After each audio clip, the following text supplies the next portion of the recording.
So you know what would be kind of funny is if I somehow managed to rope someone into doing the majority of this review for me, and then I came in for like 2 minutes in the middle, and then I left again, because that's kind of what this episode is in a nutshell.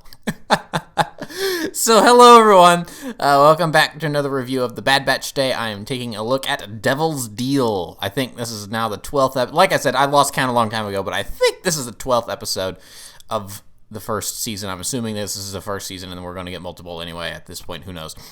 But yeah, very, very different episode here, and this is really the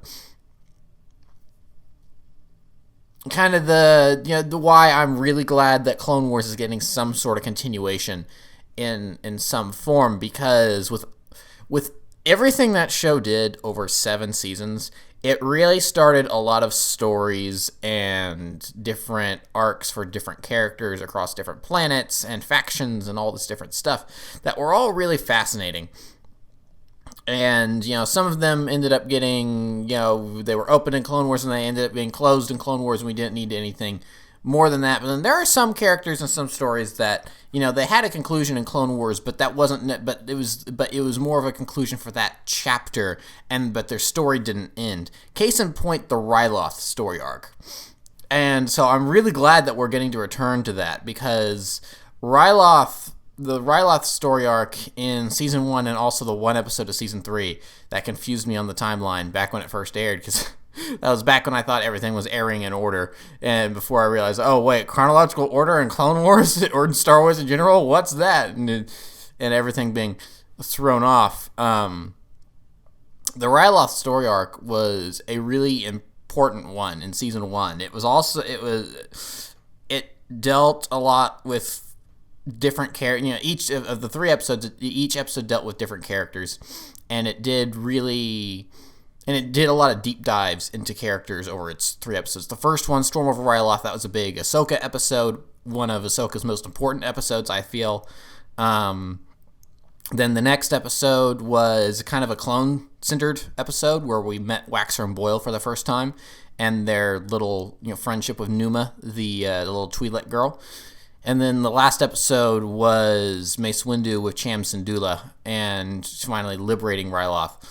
So that story arc was very important, I think, for the early course of the show, because it was, as I said this last week even, that I thought Clone Wars was good from word go, but I understand where some people maybe didn't think it was because it's like, oh no, here's a couple Jar Jar episodes. Ugh, that means this is terrible automatically. Ugh. Don't agree with that at all. But the Ryloth arc was kind of some of the earliest episodes of Clone Wars that really were all focused on all-out war. You'd had some more action-heavy episodes like Rookies or something like that, but the Ryloth 3-parter at the end of Season 1 really was the kind of the first, all right, here we've got all-out war going on. We're focusing on an entire planetary battle, and of course would not be the last time the Clone Wars would do this. It's like every season has its kind of big planetary assault batch of episodes. Season 1 was Ryloth. Season 2, of course, was the return to Geonosis. Season 3 was maybe Season 3 is like the only season that doesn't have one, but Season 4, of course, was on Bara. Season 5, you sort of kind of had Maul's invasion of Mandalore, so that sort of kind of counted.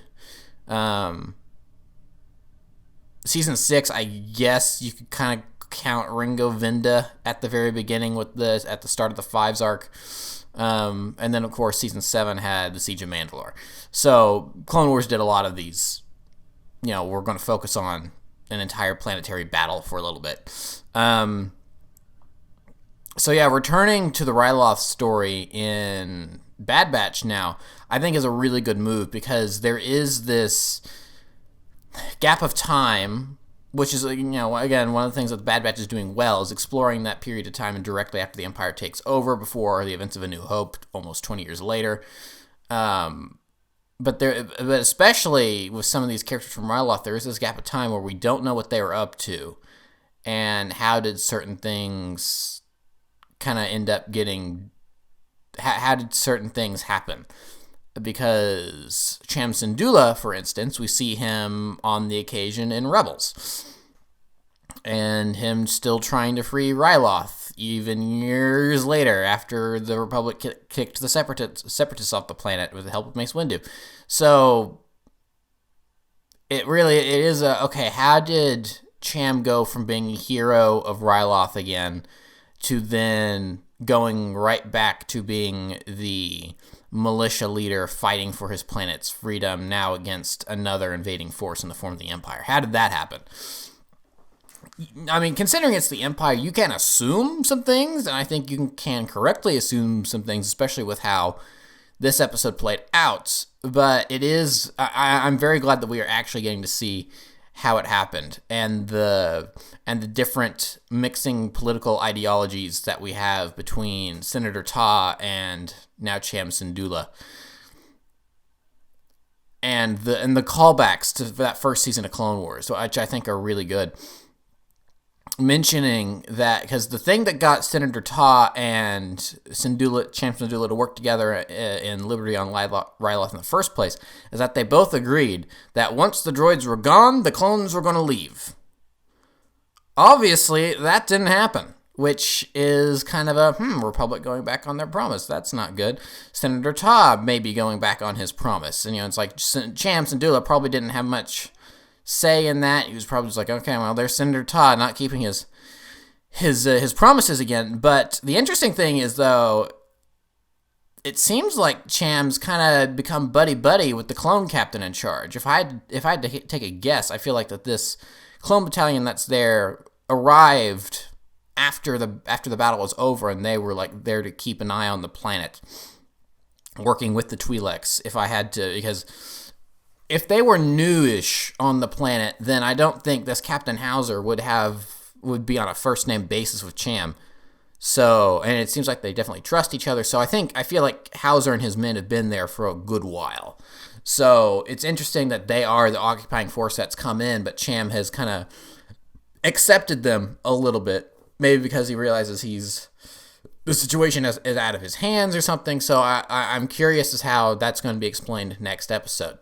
But of course, the big thing about this episode to me is Hera Chopper. Woo! So it's so funny because let's flash back to 2017. I want to say it was when The Last Battle aired, which was a third season episode of Star Wars Rebels that was very much a heavy homage to Clone Wars. So to get that episode, it was like, okay, here's a nice little love letter to Clone Wars. Now, fast forward a couple years, and it made me very nostalgic for Clone Wars. And then we got Season 7, which is ostensibly an episode of Clone Wars, where we have a Hera and Chopper, and now I'm nostalgic for Rebels. It's come full circle. So, we have a much younger Hera. We saw Cham. We see Hera's mother, whose name I can't remember because this is her first appearance. I'm assuming she's going to die in the next episode, which is unfortunate.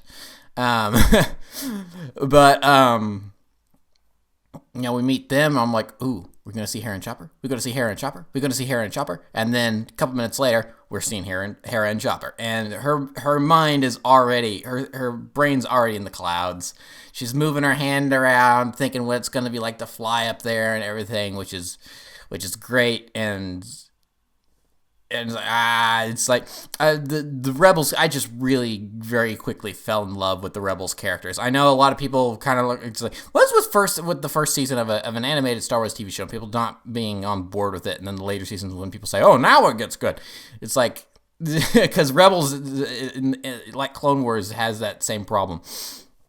But I very very quickly fell in love with the Rebels characters when that show started years ago now, and. I'm just a big old sucker for the found family trope at this point, I feel like. So I really very quickly fell in love with all those characters. I know for some people Ezra was an acquired taste, but I mean, it's like Ahsoka. It's like that was the plan, start him off one way so that way when we turn him into a good character, then it's like, hey, look, obvious character development. Look at us. We're good at our jobs, writing characters. So, but I kind of, after having witnessed Ahsoka from day one. It's like when Ezra was kind of that same kind of bratty young kid, then I'm like, okay, I see what's going to happen here. They're going to mature him over the course of this show, and they did. So it's like I was kind of clued in to what was going on there from the start, so I didn't mind Ezra. And there was I thought there were some funny moments from his kind of bratty nature, like with Ahsoka, like especially the Commander Melu run thing. It's like, wait, you did all this for fruit? It's like, no. I mean, sort of, kind of, yeah. I just find that funny. So yeah, seeing Hera back, really, really fun. I really enjoyed that. Turbo Tank. Turbo Tank's in this episode. I'm always a fan of the Turbo Tank. I'm always happy when that shows up. That is arguably my favorite Star Wars vehicle, up there with the LAAT gunship. And we saw the gunship back this episode as well. Again, with a new, I'm pretty sure it's got a new model for the first time since like the first season of Clone Wars, which is crazy. Looking a little bit more stark and plain and ordinary like an Imperial vehicle would. So that's interesting that that they did that, like what they did with the ATTEs. Last episode, was that just last episode? Yeah, it was. So yeah, I don't really think I have too much more to talk about, because the major plot details of this episode are really going to be better to be discussed next episode. I assume, if this is a two-parter, it may actually end up being a multi-parter, and if that's the case, then I will, maybe talk about background details again and stuff, and wait until the whole arc plays out, and then talk about the whole plot as a whole. Because there's stuff that happens in this episode that's definitely going to be followed up on, and then I feel like I can kind of talk about that then. So yeah, I guess that's really all I have to say. I just really quick though, I do kind of wonder how expensive this episode was to make, because there were so many assets. Remember last week when I was talking about how the Imperial officer on Raxus, it seemed like to me that it was very obviously a Rebels Imperial character model with a Clone Wars head plopped onto it, and it was like, oh, that's an interesting reuse of assets.